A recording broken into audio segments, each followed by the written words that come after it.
네, 광주 MBC 특별기획 미래 원정대의 위대한 여정. 안녕하십니까, 김낙곤입니다. 안녕하십니까. 정다희입니다. 네, 팬데믹은 우리 삶에 많은 변화를 가져다 주고 있습니다.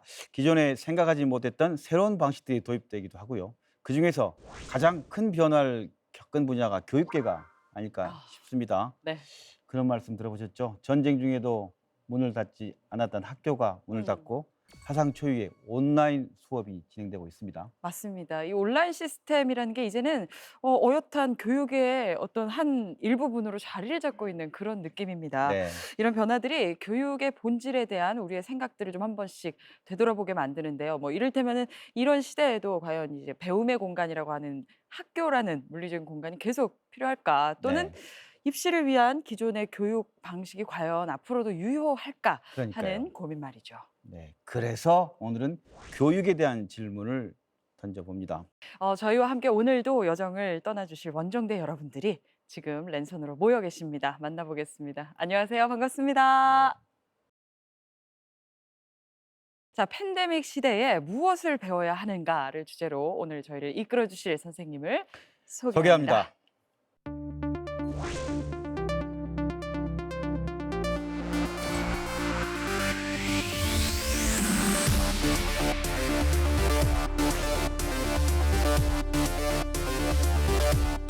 학교를 꼭 가야 하는가? 가르침과 배움이라는 게 도대체 인류의 역사에서 무엇을 의미하느냐 절친이 있는데 그 절친들끼리 서로 완전히 모른다. 근데 이런 사람이 되게 창의적이라는 얘기가 있어요.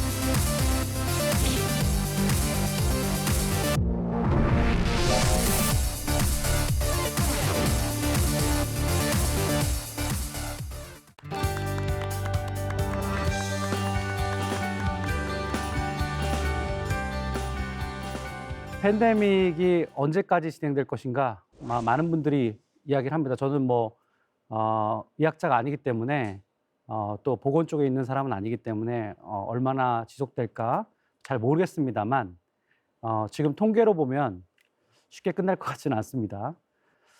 그래서 우리가 교육에 대해서도 이제 생각을 좀 어떻게 보면은 마인드셋을 이 패러다임을 바꿔야 되는 순간이 온 것 같아요. 지금 이제 여러분들 학교에 자녀들을 보내시면 또 학교에 가는 학생들을 보면 저렇게 이렇게 홀수 짝수로 나눠서 등교를 하죠. 저게 새로운 표준인가? 저렇게 아크릴판으로 저렇게 서로를 맞고 하는 게 새로운 표준인가에 대해서 되게 좀 마음이 아픕니다만 어쨌든 우리 건강을 위해서 저렇게 할 수밖에 없는 상황이고요.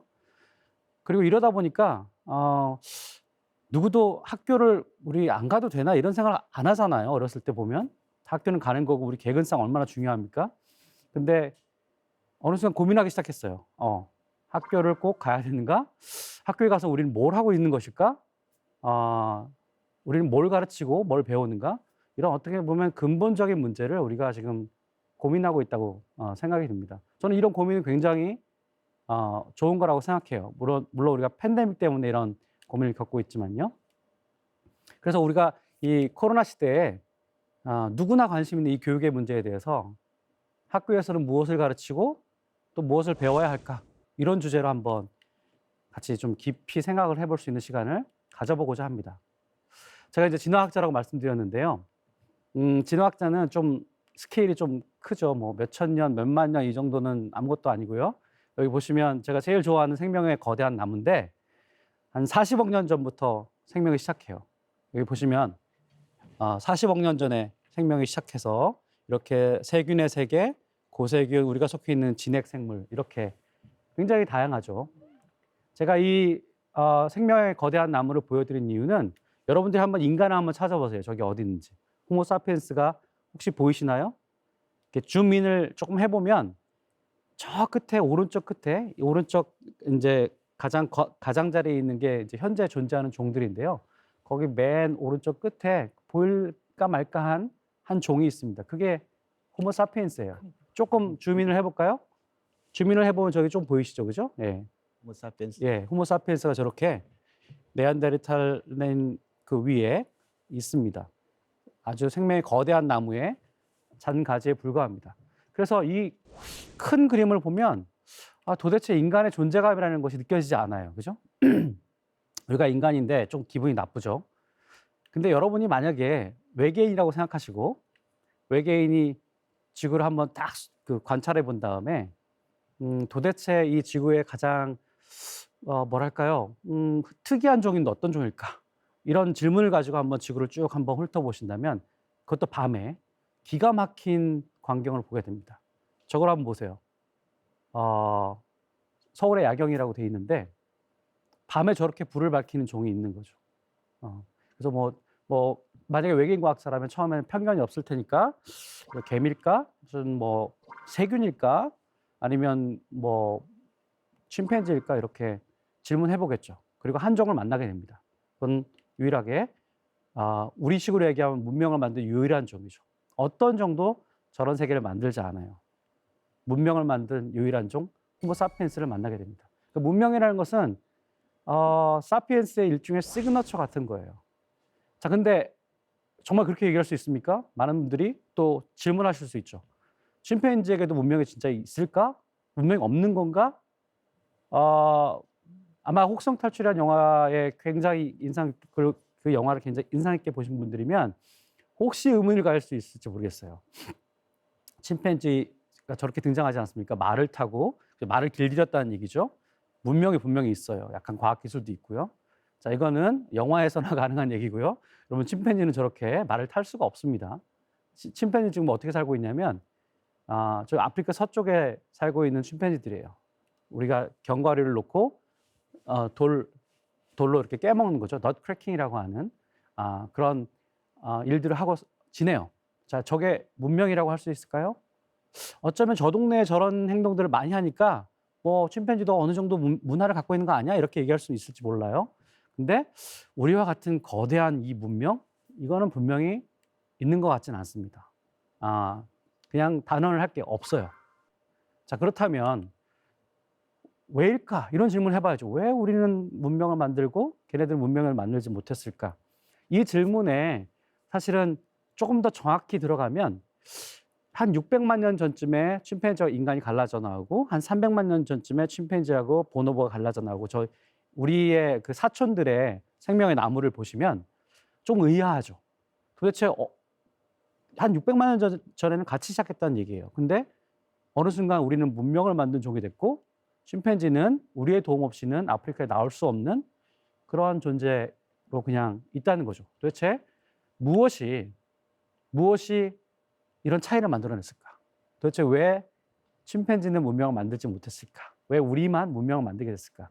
어떻게 침팬지는 같이 시작했지만 우리랑 그냥 그대로 있었고 우리는 전 세계로 뻗어나가 이렇게 거대한 문명을 만들게 됐을까?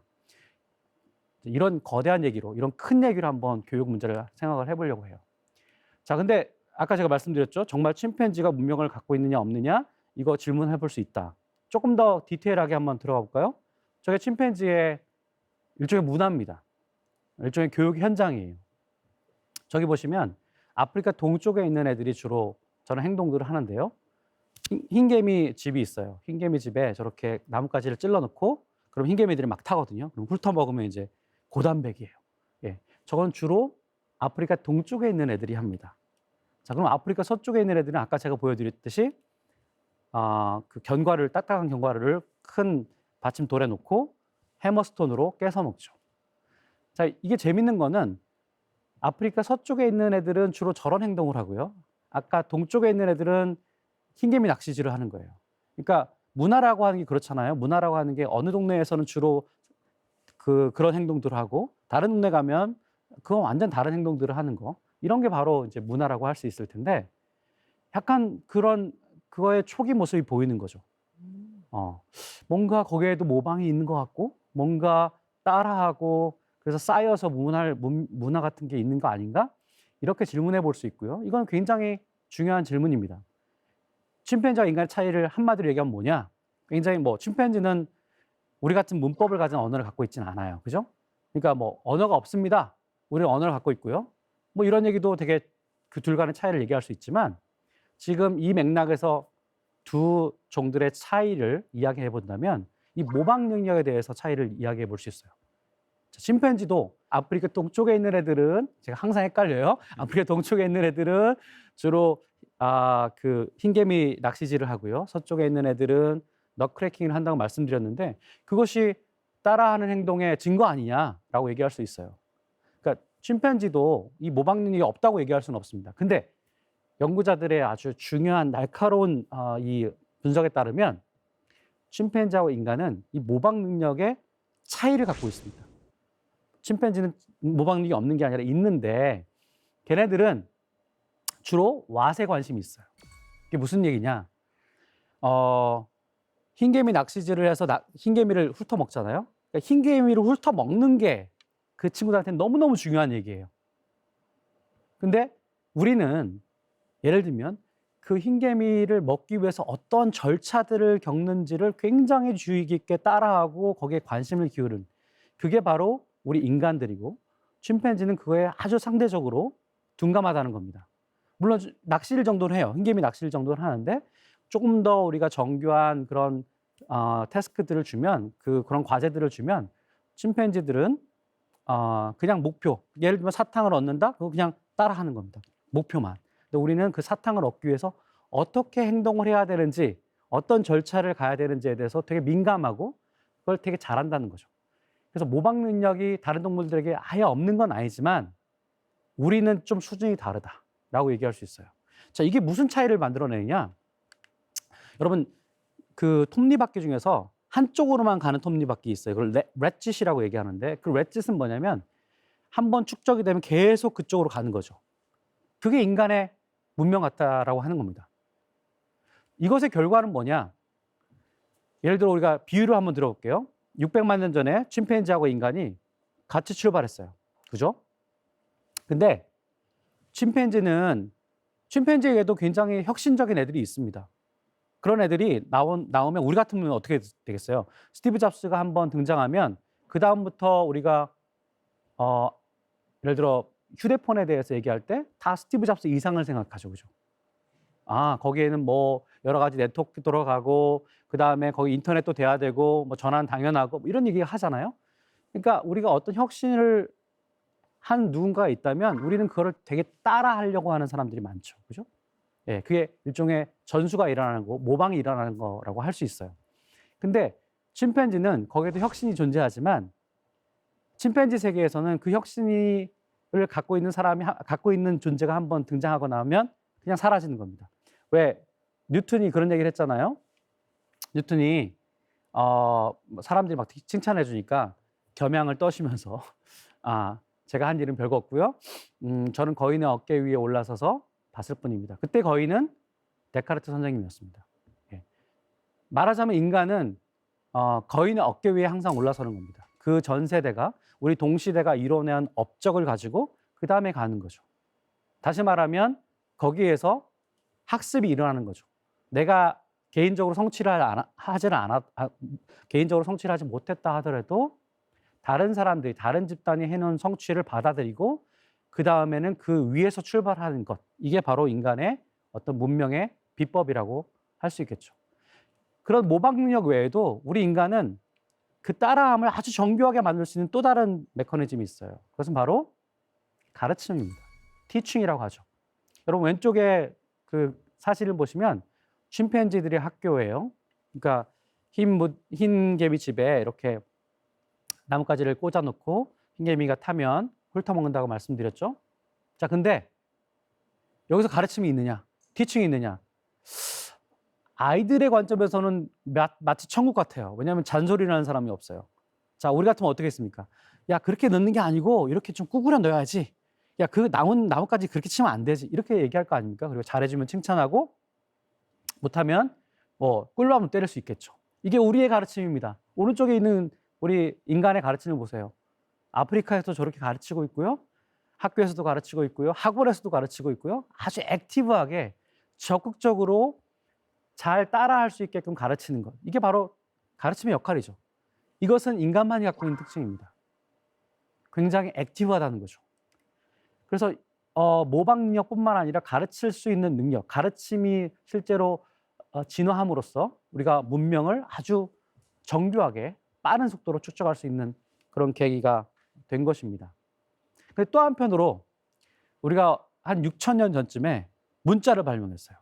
지금 우리가 다 문자로 커뮤니케이션 하잖아요.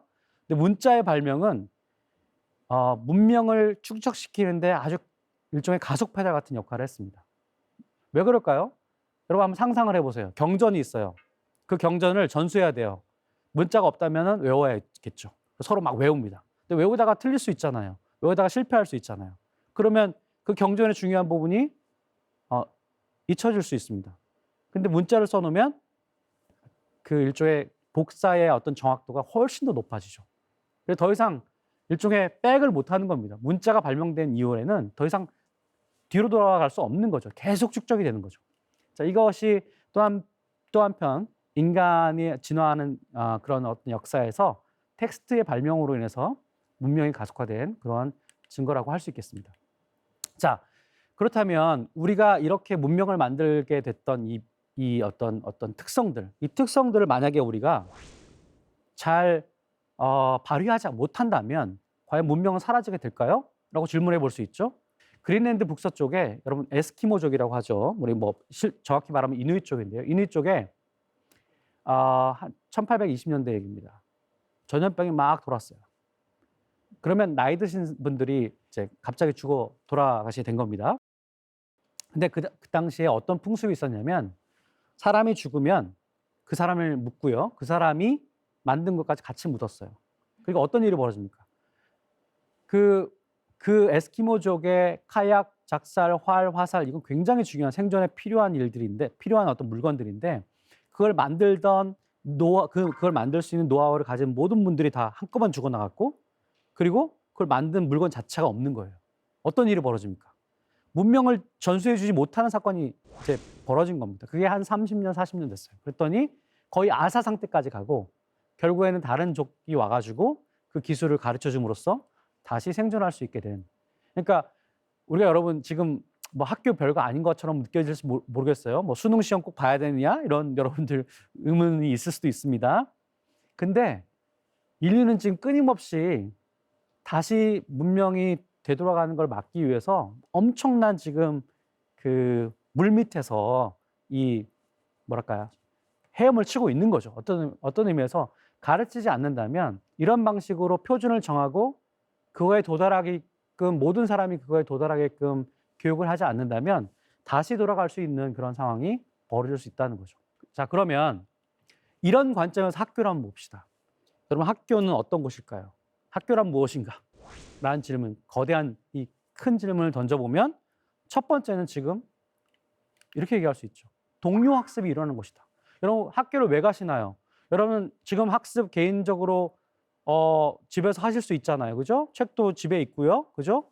그리고 뭐 인강을 들으실 수도 있고요. 지금은 비대면 수업도 있으니까 뭐 굳이 학교를 가지 않아도 나는 학습은 가능해 라고 얘기할지 모르지만 왜 굳이 우리는 인류가 학교라는 걸 만들어서 같은 공간에 사람들이 들어가서 있느냐? 이 질문에 답을 해야 됩니다. 저는 학교가 바로 이 동료들 때문에 가는 거라고 생각하는 거예요. 나 혼자 배우는 것보다 남들이 저걸 어떻게 생각하는지 저 지식이 무엇인지를 함께 배움으로써 사실은 혼자 배웠을 때 100명이 혼자 배웠을 때보다 100명이 모여서 같이 배웠을 때 훨씬 더 많은 걸 배울 수 있다는 거죠. 여러분 그런 경험들 다 많이 하셨을 거예요. 나는 이렇게밖에 생각을 못하고 수업에 들어갔는데 같이 이야기하다 보니까 굉장히 다른 생각들을 하고 창의적인 생각들을 하는 친구들을 만나잖아요. 그게 바로 동료학습이에요. 그런 면에서 우리가 인강이나 이런 어떤 그 혼자 막 이렇게 시험 공부하는 거 있죠. 이것도 좀 다시 평가해 볼 필요가 있어요. 물론 그거 자체가 나쁘다는 건 아닙니다. 하지만 거기서는 그런 수업에서는 그런 공부에서는 어떤 동료들로부터 배우는 것이 좀 적잖아요. 두 번째는 서로 모여서 동료들 간에 벌어지는 우리 친구들 간에 벌어지는 이런 역학, 이 다이나믹스가 중요하다는 말씀을 드리고자 하는 거잖아요. 비교를 통해서 자기의 자존감을 배우는 훈련을 하는 것이 바로 학교입니다. 그러니까 다른 사람하고 비교해 보지 않으면 사실은 자기의 존재를 잘 이해할 수 없어요. 여기서 열등감도 생겨요, 물론. 여기서 우월감도 생깁니다. 하지만 가장 중요한 것은 자존감이죠. 나는 이걸 잘하고 난 이걸 못해. 하지만 저 친구도 이걸 잘하고 이걸 못해. 아, 그렇지만 우리가 재밌게 놀 수 있어. 라고 하는 이 자존감을 배우지 않으면 사실 나중에 사회생활이 굉장히 힘들어지죠.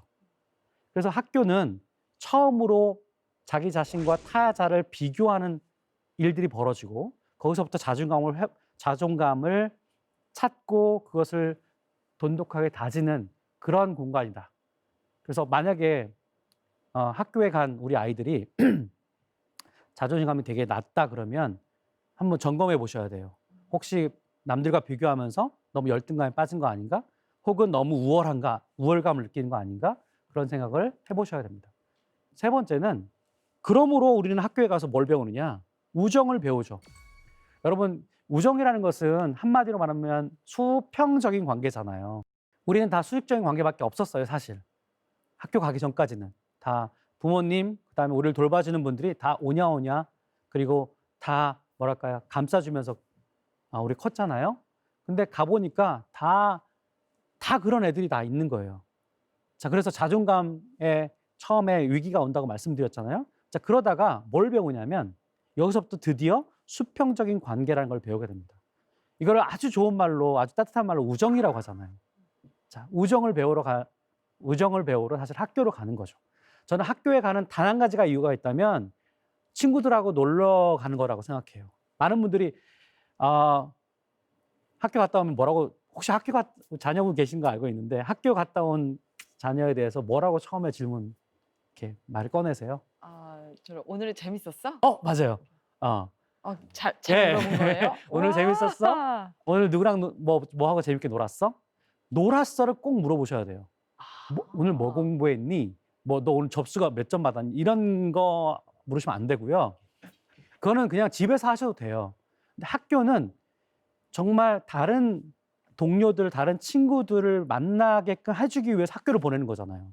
그러면 거기서 서로 싸우기도 하고, 그다음에 서로 화해도 배우고, 또 뭔가 열등감도 느끼고 우월감도 느끼고 이런 어떤 굉장히 복잡한 학습이 일어나요. 근데 그거의 핵심은 뭐냐면 관계를 맺는 훈련을 하는 겁니다. 연쇄살인범이 있잖아요. 미국에서 연쇄살인범을 조사를 해보니까 수많은 연쇄살인범들이 있을 거 아니에요. 근데 하나도 공통점이 없어요. 근데 딱 한 가지가 발견됐습니다. 그것은 어렸을 때 놀이가 있느냐 없느냐. 어렸을 때 어떤 사람이었어요? 라고 이제 묻기 시작하는 거죠. 그랬더니 공통적으로 놀지를 않았어요. 친구들이 없어요. 이런 아이들이 점점 커가면서 마음에 큰 문제가 생기는 거죠. 예. 그러니까 여러분들이 공부 못한다고 여러분 사실은 뭐라고 하실 게 없고요. 정말 걱정하셔야 될 것은 학교에 갔는데 같은 친구들과 같이 놀았는데 우울해한다거나 좀 힘들어한다 그러면 정말로 그것을 관심을 가지고 돌봐주셔야 됩니다. 예. 그렇다면 팬데믹 시대에는 그러면 그 학교에서 혹은 그게 학교가 아니더라도 어떤 형태의 교실이든 우리가 도대체 무엇을 배워야 되는가. 자, 근데 놀랍게도 이 팬데믹 시대에는 이미 교과서가 우리에게 떡 주어졌습니다. 쓸 필요도 없어요. 어떤 의미에서 우리는 강론만 쓰면 돼요. 이 팬데믹 시의 자체가 교과서입니다. 이게 무슨 말이냐? 우리가 팬데믹이 와서 지금 어떻게 살아야 되는가? 왜 사람들이 서로 분노하는가? 그리고 장사도 안 되고 힘드니까 이걸 어떻게 극복해야 돼? 이 모든 게 다 우리한테 과제인데, 자, 이 과제를 풀어가는 과정이 바로 교과서라는 말씀을 드리고자 하는 거예요. 그럼 만약에 2차 대전이 유럽에서 벌어졌는데, 만약에 2차 대전이 끝나고 나서 어떤 학교에서도 전쟁에 대해서 가르치지 않는다고 생각해봐요. 전쟁이 중요한 이슈가 되지 않는다고 생각해봐요. 이거 되게 이상하죠. 우리 팬데믹 시대에 사실은 정말 중요한 교과서는 바로 팬데믹 자체입니다. 자, 이게 무슨 얘기냐? 여러분, 팬데믹은 우리가 지금 너무나 크게 느껴지고 있지만요. 팬데믹은 요번에만 온 게 아니에요. 역사적으로 보면 수십 차례 있었습니다. 가까운 데는 한 100년 전쯤에 스페인 독감이 있었고요. 그죠? 그 다음에 한 1400년대쯤에 흑사병이 있었죠. 흑사병은 물론 세균에 의한 팬데믹이긴 했지만 그러면서 전 세계 인구들이 막 요동치기 시작했어요. 삶이 변했어요. 역사학자에 따르면 이 팬데믹을 연구했던 그 연구한 이 스노든이라는 교수님에 따르면 이 Epidemics and Society라는 책이 출간됐는데요. 이 책을 제가 조금 읽어보니까 수많은 팬데믹이 공통점을 갖고 있다는 겁니다. 그러니까 팬데믹이 오면 역사는 반복된다는 거예요. 그게 뭘까? 도대체 그게 뭘까? 이제 그거를 이제 분석한 책인데요. 한마디로 말하면 팬데믹이 왔을 때 전 인류의 공통적인 반응이 있는데 그것은 바로 인지적 혼란과 정서적 혐오라는 겁니다. 너무나 맞는 말이에요. 왜냐하면 우리가 팬데믹이 어떻게 될지 모르잖아요. 누가 걸릴지도 모르겠고 이게 그래서 뭐 어떤 일이 벌어질지 모르니까 이 불확실성의 인지적 혼란이 오고요. 그 다음에 사람들이 이제 전염이 되는 거니까 사람들이 사람들을 피하기 시작해요. 그러면서 걸린 사람들, 그 다음에 또 누구 때문에 걸렸다? 이런 혐오와 그 다음에 이 분노가 생기게 되죠. 그래서 인지적 혼란과 정서적 혐오라고 하는 이 하나는 인지적인 측면, 하나는 정서적인 측면에 아주 공통된 반응이 전개됐다는 연구예요. 저는 굉장히 공감이 되는 연구입니다. 자, 이 관점에서 그렇다면 이 팬데믹 시대에 우리는 무엇을 가르쳐야 되고 무엇을 배워야 되는가? 이 질문에 한번 답을 해보자 하는 겁니다. 첫 번째, 저는 과학적 사고를 배워야 된다고 생각합니다. 과학적인 마인드, 과학적 정신을 배워야 된다고 생각합니다. 이거 여러분들이 뭐 수학 문제를 더 많이 풀으라는 뜻이 아니고요. 과학 정신, 이 다양성과 이 오픈 마인드 이런 게 되게 중요하다는 말씀을 드리고자 하는 겁니다. 그게 왜 중요하냐? 자, 여러분 그 인포데믹이라는 말 들어보셨죠? 팬데믹은 아니었지만 여러분 사스 기억나실지 모르겠어요. 2003년에 홍콩에서 시작된 사스라는 게 있었지 않습니까? 그 사스가 막 창궐하기 시작하니까 동네에 전 세계적으로 약간 혼란이 있었어요. 그때 어떤 분이 야 이게 바이러스 때문이기도 하지만 또 한편으로는 이거에 대한 헛소문들, 잘못된 정보들이 막 도니까 그것 때문에 또 피해를 엄청 보는구나 우리가. 그러면서 이 정보의 일종의 전염병 이런 게 있는 것 같다. 그러면서 이제 인포데믹이라고 하는 인포메이션 플러스 에피데믹이라는 합성어를 만들었어요. 일종의 정보 감염증이죠. 이 이번에 코로나19의 팬데믹 상황에도 이런 게 정말 있었느냐? 저는 굉장히 많았다고 생각이 돼요.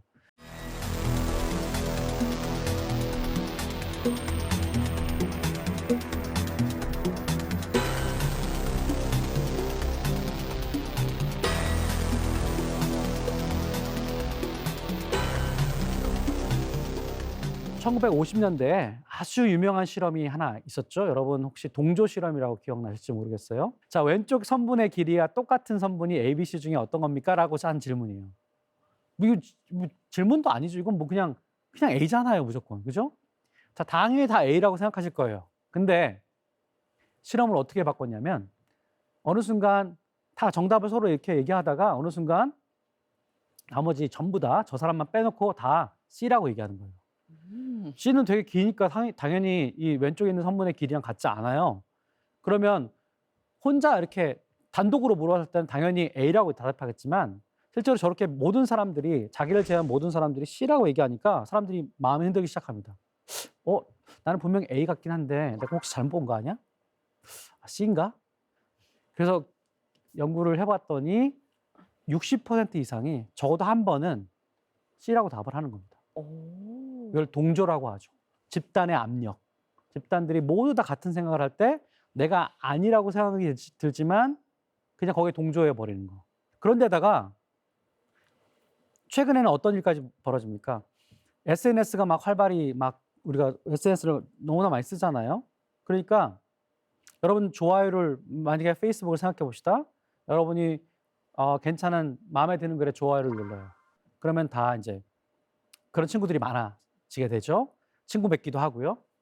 그러면 자기랑 예를 들면 정치 성향이 비슷한 사람들의 글들의 좋아요를 누르는 순간 자기한테는 이제 점점 더 자기랑 다른 성향의 정치적 성향을 갖고 있는 다른 정치적 성향을 갖고 있는 사람의 글을 접할 기회가 점점 줄어듭니다. 이것은 우리가 그렇게 맞는 게 아니라 알고리즘이 그렇게 돼 있어요. 그러니까 내가 옳다라고 하면 그래 이런 생각을 가진 사람들만 나한테 다 달라붙는 거예요.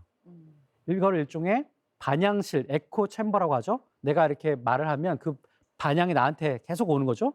그래서 점점 더 강화되는 이게 바로 최근의 소셜 미디어의 영향이라고 할 수 있겠죠. 이런 일들이 계속 벌어지는 겁니다. 이거는 알고리즘 시대에 우리가 또 겪는 문제예요. 자, 그런데다가 예를 들면 저는 과학책을 좋아하니까 과학책 홍보 그 광고가 오면은 클릭해서 봐요. 근데 사실 소설도 읽고 싶은데 어느 순간 소설은 하나도 저한테 추천이 안 되고 과학책만 계속 추천이 되는 거예요. 일종의 나한테 사용자한테 맞춤형으로 추천이 되는 그런 시스템. 이걸 필터 버블이라고 얘기합니다. 이걸 작동으로 보면 첫 번째는 컨텐츠 기반 필터링이라고 하는 건데요. 제가 예를 들어 힙합을 좋아해요. 그럼 계속 힙합만 저한테 옵니다. 그죠? 저의 선택에 기반해서. 두 번째, 협업 필터링은 뭐냐면 제가 뭐 짜장면도 좋아하고 콜라도 좋아해요. 자, 근데 짜장면과 콜라를 좋아하는 어떤 다른 사람이 있어요. 그 다른 사람이 예를 들어 발라드를 좋아해요. 그럼 저한테 발라드가 추천돼서 오는 거예요. 같은 성향에 있는 사람이 좋아하는 것을 저한테 추천해 주신 거죠. 그 얘기는 무슨 얘기냐? 이걸 한마디로 얘기하면 저는 과거로부터 또 저의 성향으로부터 벗어나기 힘들다는 거죠. 그죠? 근데 이게 굉장히 큰 문제예요, 여러분. 왜냐하면 우리는 과거로부터 어느 순간 단절하고 싶잖아요. 성장이라는 게 뭡니까? 성장이라는 것은 제가 그동안 해왔던 습관을 조금씩 버리고 새로운 세계로 가는 게 성장이에요. 근데 지금의 잘 작동하고 있는 플랫폼들의 알고리즘은 사실 좀 더 과거에, 그다음 좀 더 자기 성향에 맞게 그런 사람들하고 어울리게끔 만드는 거죠. 자, 그렇기 때문에 우리가 점점 더 이런 어떤 불확실한 상황, 누군가의 추천을 받아야 되는 상황, 이런 상황에서 점점 더 우리 자신의 어떤 성향이 고립되고 있다. 이런 문제를 극복할 수 있는 방법들을 우리가 꼭 찾아야 된다. 이렇게 얘기할 수 있겠죠. 그렇다면 그런 방법이 무엇인가를 한번 생각해 보자는 겁니다. 인포데믹을 막을 수 있는 방법이 뭐냐? 제가 이걸 위해서 일부러 연구한 건 아니에요. 근데 여러분 혹시 기억나실지 모르겠지만 2016년 3월에 역사적인 바둑대고 있었죠. 알파고하고 그 구글의 알파고하고 우리나라 이세돌. 사람이죠. 이세돌 구단. 네, 인간 챔피언이죠. 네. 여러분 어떻게 예상하셨는지 모르겠어요. 우리 어떻게 예상하셨나요? 전반에 추세가 이세돌이 질 것 같은 분위기였었던 것 같아요. 그러셨나요? 왜냐면 네네. 져야 뉴스가 되거든요. 역시 흐름도가. 뉴스 만드시는 역시. 분의 입장에서는 네네. 그러면 너무너무 좋은 그게 소재가 되잖아요. 네. 근데 많은 전문가들과 일반인들이 사실 그 당시에 이세돌의 압승을 예측했습니다. 왜냐하면 바둑은 안 된다. 아무리 해도 바둑은 체스와 달리 너무나 수가 많기 때문에 바둑은 인공지능이 이길 수 없고, 그다음 바둑은 왜 직관이 필요하다고 하잖아요. 바둑은 이길 수 없고 첫 번째. 두 번째는 이세돌이 우리나라 사람이잖아요. 그리고 지금 1, 2의 대표란 말이죠. 우리가 이겨줘야 돼요. 그래서 그런 어떤 소망도 있었고 해서 이세돌이 압승을 할 거라고 많은 사람들이 예측을 했어요. 근데 저희 연구실에서 만약에 이세돌이 지면 어떨까? 지면 너무너무 좋은 연구가 될 것 같은데 라고 생각을 하고 사실 그걸 기대를 하고 어떤 실험을 했냐면 이런 실험을 했습니다. 자, 어떤 거를 알고 싶었냐면 도대체 많은 사람들이 이세돌이 이길 거라고 예측하지만 혹시라도 알파고가 이길 거라고 예측한 사람들이 있을 테고 그런 사람들은 어떠한 네트워크적인 특성을 갖고 있을까? 이걸 질문을 했어요. 자, 그래서 네트워크 특성 두 가지를 한번 제가 보여드릴 텐데요. 여러분도 한번 자기 자신과 비교를 해보세요. A유형이 있고 B유형이 있는데요. A유형은 여러분 주변의 절친을 한번 생각해 봅시다. 지금 두 명이 절친이에요. 여러분의 절친인데 그 절친들끼리 서로 또 친한 경우를 A유형입니다.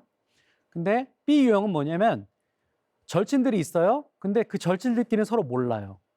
그러면 A유형을 뭐라고 할 수 있냐면 A유형은 네트워크, 정확히 말하면 이고 네트워크라고 하는데 에고 네트워크의 밀도가 높은 사람. 서로 아니까 밀도가 높죠. B는 에고 네트워크의 밀도가 낮은 사람. 극단적으로는 우리 주변에 절친이 5명이 있으면 그 절친들이 서로 다 안다 그러면 밀도가 1이에요. 근데 만약에 극단적으로 5명이 절친이 있는데 그 절친들끼리 서로 완전히 모른다. 이런 사람이 있을 수 있습니다. 근데 이런 사람이 되게 창의적이라는 연구가 있어요. 근데 어쨌든 그런 사람들이 있다 그러면 그런 사람들은 네트워크의 밀도가 아주 낮은 사람이죠. 자, 여러분 제가 질문해 볼게요. 네트워크의 밀도가 낮은 사람, 높은 사람, 높은 집단과 낮은 집단이 있을 때 네트워크의 밀도가 낮은 쪽이 이 이세돌이 질 거라고 예측을 더 잘했을까요? 아니면 높은 쪽이 예측을 더 잘했을까요? 자, A부터 얘기할까요? 얘는 높아서 5명이 저한테 인풋을 주는데 정보를 주는데 거의 비슷해요. 왜냐하면 서로 친구니까 의견이 일종의 동조가 일어날 확률이 되게 높아요. 근데 주류 의견은 뭐였습니까? 이세돌이 이길 거라는 게 주류 의견이었죠. 그러니까 내 주변으로 친구가 5명이 있는데 5명이 서로 잘 아는 경우에는 서로 정말 너무너무 좋은 같은 끈끈한 친구인 경우에는 의견이 하나로 뭉치기가 되게 쉬워요. 근데 B를 한번 상상을 해보세요. B는 극단적인 케이스. 5명이 절친이 있는데 하나도 몰라요, 서로. 그러면 극단적으로는 5개의 서로 다른 인풋이 들어올 수 있죠. 정보가. 어떤 사람은 그중에서 야, 요즘 인공지능의 속도가 발전 속도가 얼마나 빠른데 이세돌이 질지도 몰라. 이런 얘기를 할 수도 있어요. 그죠? 그래서 실제로 연구를 해보니까 B에 유형 있는 사람들이 집단이 훨씬 더 올바른 예측을 했습니다. 그러니까 여기서 뭘 우리가 이야기할 수 있느냐? 이렇게 불확실한 상황에서 도대체 누구의 말이 맞는 거야? 라고 했을 때는 내 주변을 봤을 때 만약에 그 주변에 있는 절친들이 서로 너무너무 또 절친이다 그러면 잘못된 방향으로 갈 확률이 높다는 거예요. 그래서 여러분 혹시 사업가나 뭐 제가 어떤 직업을 폄하하는 건 절대 아니에요. 사업가나 주로 정치인들, 관료들 보면 막 사람들 막 몰고 다니잖아요. 내 세력이 이만큼이야. 너무 과시하는 것처럼 보여요. 근데 그런 사람들 중에서 진짜 현실에 대한 인식이 진짜 이상한 사람들이 있어요. 도대체 우리 모두 다 이렇게 막 다르게 생각하는데 그 사람들은 막 너무나 확신을 가지고 엉뚱한 생각을 하는 사람들이 있어요. 그런 사람들은 결국에는 자기의 네트워크가 얼마나 사이즈가 큰가, 얼마나 많은 사람들 주변에 있는가를 과시하다가 사실 밀도가 굉장히 높아진 거예요. 그래서 다 예스맨들만 있는 거죠. 모두 다. 그러니까 사람들은 많지만 똑같은 인풋을 100명이 다 주고 있다 그러면 그 증폭돼서 그건 그냥 확신을 갖고 있는 거죠. 근데 그런 사람들이 정말 힘과 권력을 가진 집단일수록 위험해질 수가 있겠네요, 위험해지죠. 사회가. 예. 그럼 어떻게 해야 되냐? 그런 구조가 이런 엉뚱한 생각을 만들어내고 집단 감염을 시키는구나. 정보에 혹시 또 이렇게 잘못된 가짜 뉴스에. 그렇다면 뭘 해줘야 되느냐? 그런 사람들 속에서 딴 죽을 거는 사람들을 집어넣어야 되죠. 뭔가 새로운, 그러니까 그렇다고 해서 여러분 절친들을 다 잘라라는 얘기는 아니에요. 절친들끼리 막 서로 절교하게 만들라는 얘기는 아니고 새로운 사람들을 사귀어 보세요. 그리고 그 사람들은 어쩌면 다른 절친들과 서로 모르게끔 한번 사귀어 보세요. 다른 인풋을 받으라는 얘기예요. 그리고 우리는 또 어떤 편향을 갖고 있냐면 나랑 생각이 비슷한, 내 생각과 비슷한 생각만 사실은 확인하고 나머지 그거로부터 반대되는 생각들은 쉽게 무시하죠. 이걸 우리가 전문적으로 확증 편향이라고 하죠. 누구나 갖고 있어요. 이건 정치적으로 보수든 집단, 뭐 진보든 상관없이 누구나 갖고 있는 보편적인 편향인데 이거를 정확하게 이해할 필요가 있습니다. 그래서 뭔가 나한테 반대되는 의견이 왔을 때 오히려 그거를 민감하게 반응하려는 그런 태도를 가질 필요가 있고요. 자, 그게 뭘까? 그게 뭘까 생각해 보니까 과학이라는 거예요. 여러분, 과학이 뭡니까? 과학에 대해서 많은 사람들이 저는 굉장한 오해를 하고 있다고 생각해요. 과학은 뭐 환경을 해치는 것이고 과학은 굉장히 교만하고 여러분 과학적인 논문을 한번 써보신 분이라면 그게 얼마나 말도 안 되는 얘기인지 아실 거예요. 논문을 썼잖아요. 뭐 논문을 쓰면 수많은 사람들이 다 그걸 봅니다. 그리고 또 심사를 통해서 검증도 받죠. 예를 들어 네이처에 3개월 전에 A라는 교수가 논문을 썼어요. 자, 대학원생이 이 논문을 읽습니다. 좀 이상한 것 같아요. 실험을 달리 해봤어요. 틀린 것 같아요. 그러면 6개월 후에 네이처에 그걸 반박하는 논문을 쓸 수 있어요. 세상에 인간이 만든 지식 전통 중에 이렇게 오픈되어 있는 게 뭐가 있습니까? 여러분, 종교 경전은 의심하면 안 되죠. 그거를 믿고 그다음 재해석까지는 할 수 있지 모르지만 그것을 반박하려고 하면 안 돼요. 근데 과학은 단박에 열려 있는 학문이에요. 누가 다른 얘기를 했을 때 경청하는 게 바로 과학적인 마인드잖아요. 의심하고 회의해보고 그리고 증거를 찾으려고 노력하는 것. 이게 바로 과학적 마인드거든요. 저는 불확실한 이 세상에서 팬데믹 때문에 엄청 그게 불확실성이 높아졌잖아요. 그리고 많은 인포데믹이 막 생겼습니다. 여기서 우리가 정말 배워야 될 게 뭐냐? 과학적 마인드라는 거죠. 오픈 마인드, 회의하는 정신, 스캡틱이라고 하죠. 이 회의하는 정신, 딴죽을 거는 정신, 의심해보고 그것이 사실은 이 확실한 길로 갈 수 있는 지름길이라고 생각해요. 자, 두 번째, 공감을 배워야 된다. 이런 팬데믹이 있고 난 다음에 항상 혐오감을 인류는 표출해 왔다. 근데 이 혐오감이라는 것은 타 집단에 대한 혐오감이겠죠. 실제로 흑사병이 있을 때 유태인들이 우물에 독을 탔다라고 하는 소문을 막 퍼뜨려. 이거 인포데믹이죠. 그러면서 사람들이 유태인들을 학살하기 시작합니다. 지금은 우리 학살을 못 해요. 지금 학살하면 큰일 나죠. 근데 그 당시에는 그게 공공연하게 허용됐던 거예요. 근데 지금 뭐가 일어나냐? 혐오가 일어납니다. 제가 올해 초에 런던에 실제 있었던 일을 사진을 가져왔는데요.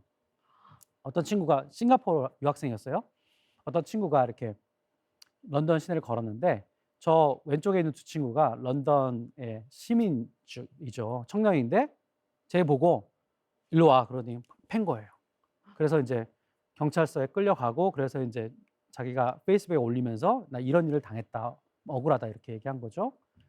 만약에 저 가해자인 두 친구가 팬데믹이 없었고 만약에 팬데믹이 중국에서부터 시작됐다라는 그런 믿음이 없었다면 과연 저런 행동을 했을까를 생각해 보면 원래부터 나쁜 친구라고 얘기하기는 어려울 수도 있어요. 자, 무슨 얘기냐면 이 일이 팬데믹이 오고 그게 뭐 어디로부터 생겨났다라고 하는 정보들이 막 들어오면서 사람들이 그동안은 대놓고 얘기하지 못했던 혐오감, 그동안은 대놓고 행동하지 못했던 것들을 막 하기 시작한다는 거죠. 그런 증거들이 정말 많으냐? 있어요. 중국에서 이제 코로나19가 시작됐으니까 중국인에 대한 혐오가 처음에 있었다는 거 여러분 기억나실 거예요. 그죠? 정말로 그랬는지를 증거들을 보니까 중국인 하면 떠오르는 단어들 써봐라 그랬더니 저렇게 감염되다, 뭐 우려, 의심, 뭐 심각하다 이러한 단어들이 막 연관이 되는 겁니다. 자, 근데 이거를 너무 나무랄 게 아니라 일단 이해를 해볼 필요가 있는 것 같아요. 예를 들면 우리가 진화하는 과정에서 우리가 인류의 역사에서 지금은 이렇게 위생이 좋지만요. 수렵채집기를 생각해 보세요. 뭔가 썩은 시체가 있어요. 사체가 있어요. 거기 냄새 맡으면 좀 썩은 냄새가 나잖아요. 그럼 어떻게 됩니까? 누가 죽어 있어요. 그럼 옆에 가면 안 되죠. 왜냐하면 냄새 나고 그리고 누가 이렇게 오돌토돌 뭐가 이렇게 나 있어. 그러면 사람들이 좀 피하죠. 너무나 자연스러운 거예요. 왜냐하면 그걸 좋아해서 그쪽으로 가는 순간 우리가 감염될 확률이 높잖아요. 그러니까 우리 조상들은 절대로 그런 상황에서 그게 뭐야 하고 좋아서 갔던 사람들이 아니에요. 그냥 그걸 멀리했던, 회피했던 사람들이 우리 조상들이죠. 무슨 말이냐면 우리는 실제로 세균이나 바이러스가 침입했을 때 면역작용을 일으키기도 하지만 또 한편으로 그래서 그런 장치로 그런 어떤 감염을 막았지만 또 한편으로는 이 감염균이 들어오기 전에 그걸 막을 수 있는 또 다른 장치가 있었다는 거죠. 그것은 회피 장치예요. 뭔가 그런 냄새가 나거나 뭔가 이상한 광경을 봤을 때 그로부터 피하려고 하는 이런 행동 면역 시스템, 행동이 피하는 행동이죠. 그게 실제로 진화했고 그리고 지금도 나타난다는 걸 말씀드리고자 하는 거죠. 근데 지금 이 사회에서 이렇게 수렵채집기를 넘어서 지금 이렇게 수많은 사람들이 함께 살고 있고 서로 국경을 넘나들면서 교역도 하고 있고 서로 글로벌 이런 지구촌이라는 사회에서 이러한 혐오감이 통할까? 이런 혐오감이 지금 해결책일까? 수렵채집기에는 해결책이었어요. 왜냐하면 거기는 떠나지 않으면 안 되니까. 회피하지 않으면 살아갈 수가 없으니까 다 회피했다고요. 미워하지 않으면 안 되니까 했다고요. 근데 지금은 그런 솔루션을 그런 방식으로 문제를 해결할 수 없죠. 아는 게 중요합니다. 우리 감정이 일고 있구나. 우리가 이런 혐오감이 존재하는구나. 이건 너무나 일단 자연스러운 거구나. 자, 근데 이게 문제 해결책이 아니지. 이렇게 알 필요가 있다는 거예요. 이걸 막을 수 있는 방법이 뭐냐? 일단 첫 번째, 이런 혐오감이 들고 이런 어떤 경계심이 드는 것은 자연스러운 어떤 심리적인 작용이지만 그것을 막을 수 있는 방법이 무엇인지를 우리가 고민해 봐야 되고 놀랍게도 다행스럽게도 그런 방역법이 존재한다. 그리고 우리가 그걸 놀랍게 진화시켰다. 이 말씀을 드리고자 하는 겁니다. 제가 말씀드리고자 하는 공감이에요. 여러분 공감은 뭡니까? 공감은 다른 사람의 입장에 서서 그리고 다른 사람의 감정과 함께 그리고 그들을 향해서 도와주는 게 공감이잖아요. 그 공감에 3단계가 있다고 연구자들이 얘기합니다. 다시 말하면 공감은 인간만이 갖고 있는 게 아니에요. 여러분 옆 개가 울잖아요. 그럼 따라서 우리 개도 막 울어요. 이거는 짖고요. 이건 뭐냐면 일종의 포유류가 갖고 있는 감정의 전형 같은 거예요. 그래서 드라마를 보고 슬픈 장면이 있다. 여러분도 되게 슬퍼지고 막 눈물이 흐르잖아요. 여러분 강아지도 할 수 있다는 건 그런 공감이라는 거죠. 이거는 포유류가 갖고 있는 특성이에요. 근데 조금 좀 더 높은 어떤 단계의 공감이 있는데 그것은 뭐냐면 동정심 같은 거죠. 수컷 침팬지끼리 막 서로 엄청 싸우거든요. 싸운 다음에 항상 이긴 놈이 진 놈의 등을 두드려 줍니다. 너 져서 기분 나쁘지? 하는 거예요. 근데 그거는 동정심이에요. 동정심. 자, 근데 인간만이 갖고 있는 인간의 고유한 어떤 말하면 굉장히 인간의 독특한 어떤 공감이 뭐냐? 그것은 관점을 전환시키는 능력이라는 거예요. 내가 지금 코로나에 걸리지 않았어요. 가만 생각해 보는 거죠. 코로나에 걸리면 얼마나 힘들까? 그 사람의 입장에 가보는 거예요. 그리고 나도 거기 걸리면 그 자리에 가 있다면 너무 힘들 텐데.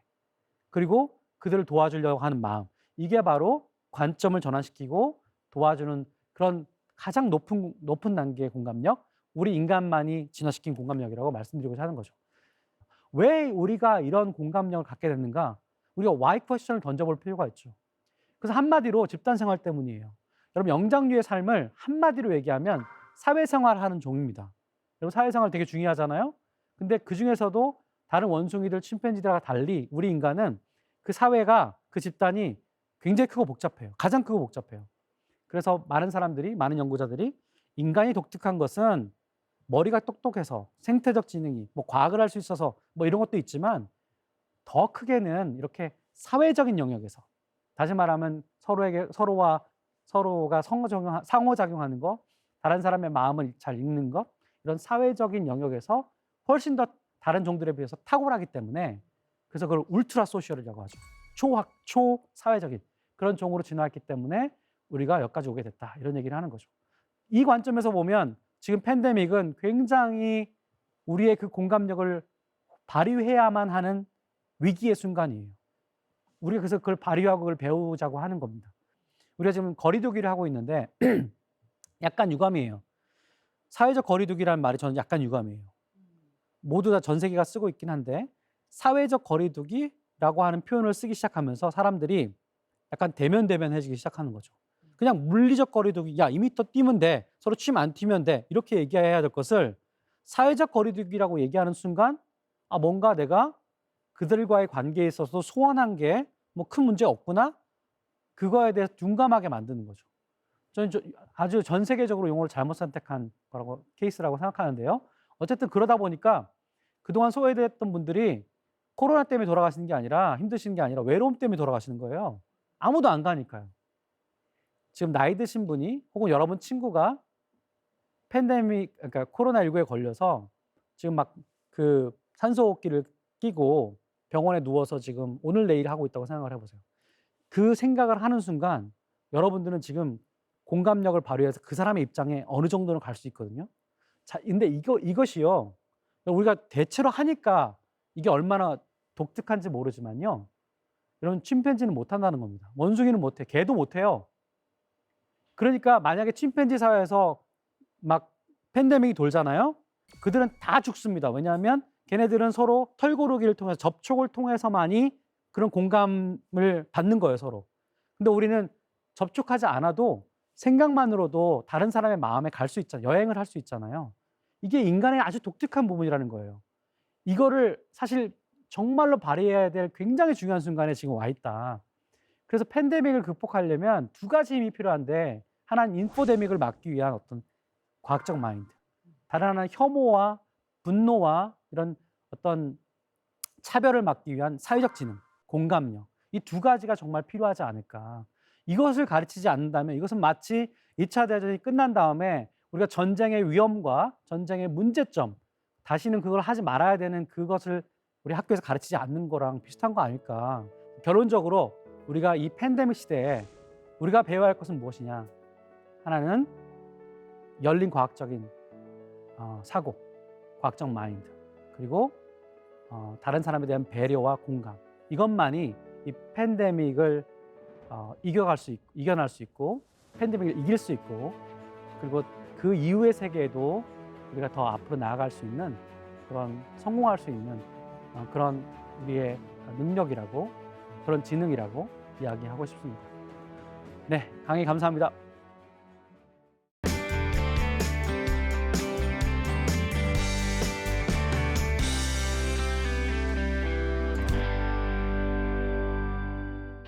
교수님 말씀 진짜 잘 들었습니다. 네. 그 팬데믹 코로나 이후 시대를 우리가 어떻게 살아가야 할까 뭐 이런 고민을 하는 과정에 이제 네, 학교는 이 팬데믹 시대에 어떻게 바뀌어야 되느냐인데 그중에 오늘 교수님 강연을 들으면 네, 결국 우리 팬데믹 시대 위기를 극복하는 방안은 네, 유능함과 과학적 사고를 예, 통해서 예. 그리고 또 따뜻함, 네. 공감할 수 네. 있는 능력이 결합된 지점에서 네. 교육이 돼야 된다. 학교가 바뀌어야 된다. 맞습니다. 근데 현재 우리 학교는 과연 그런 시스템이 돼 있고 준비될 수 있다고 보는지 어떻게 네. 생각하십니까?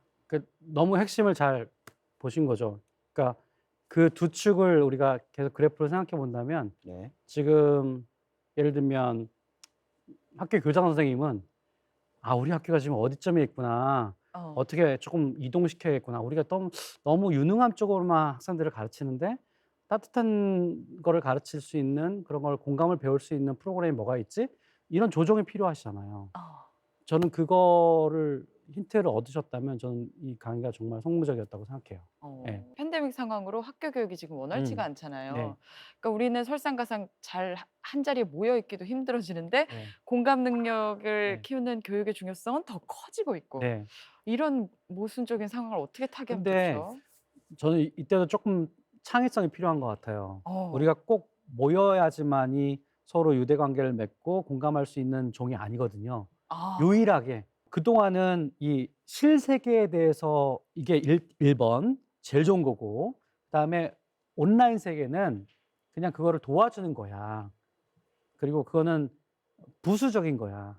이렇게 생각을 했다 그러면 인류가 점점 어떻게 생각하냐면 우리 꼭 물리적으로 만나지 않아도 충분히 그 공간에서 교육과 뭐 비즈니스와 이런 것들이 다 일어날 수 있는 공간을 만들 수는 없을까? 라는 쪽으로 지금 가고 있다고 생각해요. 그러면 다시 말하면 오프라인만큼의 온라인 세계를 구축할 수 있는 바람직하게 구축할 수 있는 그런 생태계를 만들 수 있는 지금 아주 절호의 기회가 왔다. 네. 이것이 없었으면 50년 걸릴 거를 지금 우리가 이거를 2, 3년 내에 지금 생각하고 있다. 네, 거의 더불어서 이제 오늘 말씀해 주신 것 중에 이제 이게 비대면 네. 방금 이 상황이 훨씬 더 나은 상황을 구현할 것 가능하다 말씀하시면서 오늘 또 알고리즘 네. 얘기를 하셨어요. 네.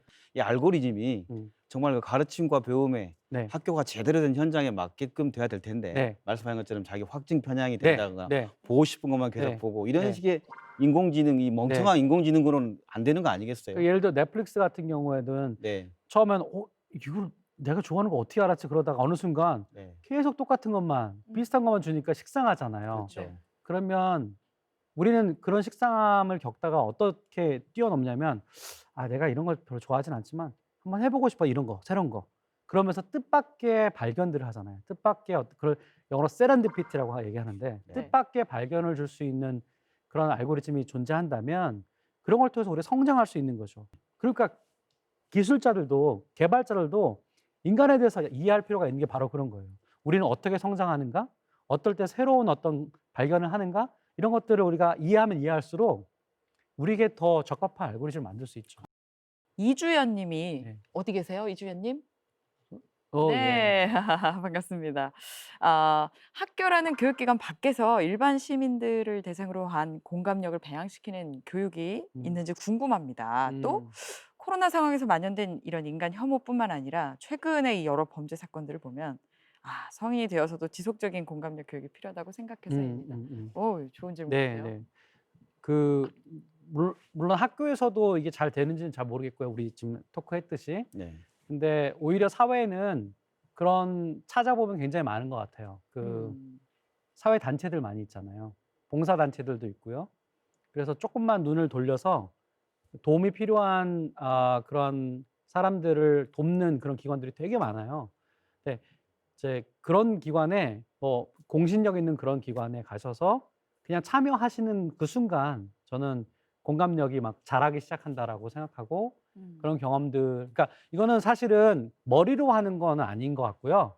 머리로는 우리가 아까 제가 말씀드렸지만 다른 사람의 마음에 갈 수는 있지만 실제로 어떤 경험을 실제로 해 보느냐가 그 사람의 그 공감의 어떤 실제 공감력을 결정하거든요. 그러니까 그러니까 예를 들어 막 정말 어려운 사람들하고 부대끼면서 살았던 사람들은 그냥 몸에 배어 있는 거죠. 음. 그런 눈치가 또 금방 발휘되는 거죠. 음. 근데 머리로만 배운 사람들은 생각은 할 수 있어요. 그 되게 중요한 능력이라고 말씀드렸죠. 하지만 몸이 따라가지는 않아요. 왜냐하면 그렇게 해본 적이 없기 때문에. 그래서 그 조금 그런 실제 실천을 해 보시는 거를 권하고 싶고요. 따뜻한 사람이 되기 위한 책 네. 말씀하셨잖아요. 네. 공감력을 더 높여주는 책들이 있다고 해요. 음. 그것은 고전이에요. 고전인데 고전의 무슨 철학책을 뜻하는 게 아니라 고전 소설 같은 거? 그러니까 굉장히 아름답고 그리고 뭔가 거기에 인간의 본성들이 막 이렇게 녹아져 있는 그런 소설들 있잖아요. 소위 말해서 우리가 뭐 예를 들어 19세기의 무슨 소설, 뭐 예를 들어 20세기의 무슨 소설, 되게 유명한 소설들 있잖아요. 그런 소설은 어떤 것이든 읽으라는 거예요. 왜냐하면 그걸 이해하려고 노력하면 정말 그 사람의 그리고 그 주인공들의 그 작가의 스토리에 들어가야 되거든요. 거기서 여러분들이 막 전뇌를 쓰는 겁니다.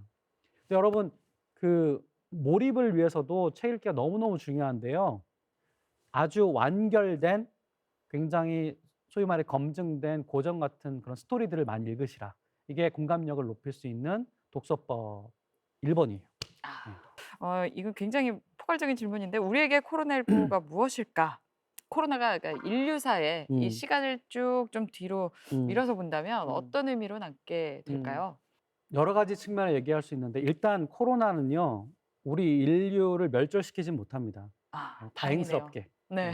혼란스럽고 뭔가 문제가 있을 때 그 취약한 지점이 막 도드라지잖아요. 네.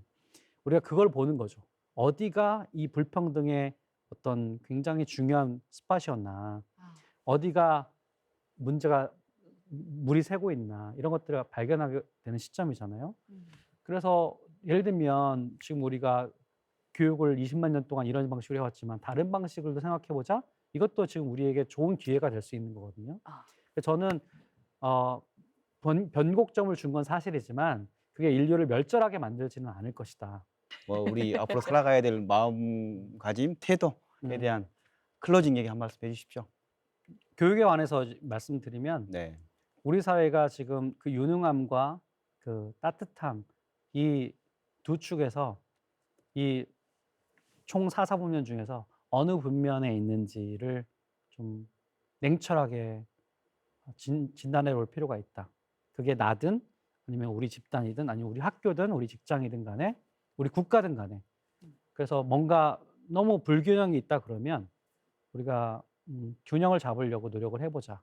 그게 교육에 있어서 그럼 그것이 무엇일까 생각을 해보면 우리가 과학적인 마인드와 함께 사회적 지능인 이 공감력을 정말 그것이 얼마나 중요한지 그 중요한 만큼 우리가 그것을 교육하고 또 누리고 그래서 활용하자 이렇게 말씀드리고 싶습니다.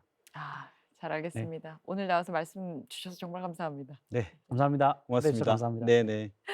미래의 원정대 위대한 여정 오늘 네 번째 시간으로 진화학자인 서울대 장대익 교수님을 모시고 이 팬데믹 시대의 교육은 어떻게 가야 되는지를 한번 청해 들어봤습니다. 여러분 어떠셨어요?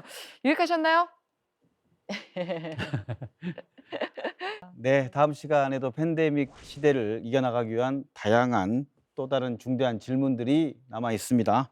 미래 원정대의 위대한 여정은 다음 시간에도 여러분들과 함께 합니다. 시청해주신 네. 여러분 고맙습니다. 고맙습니다.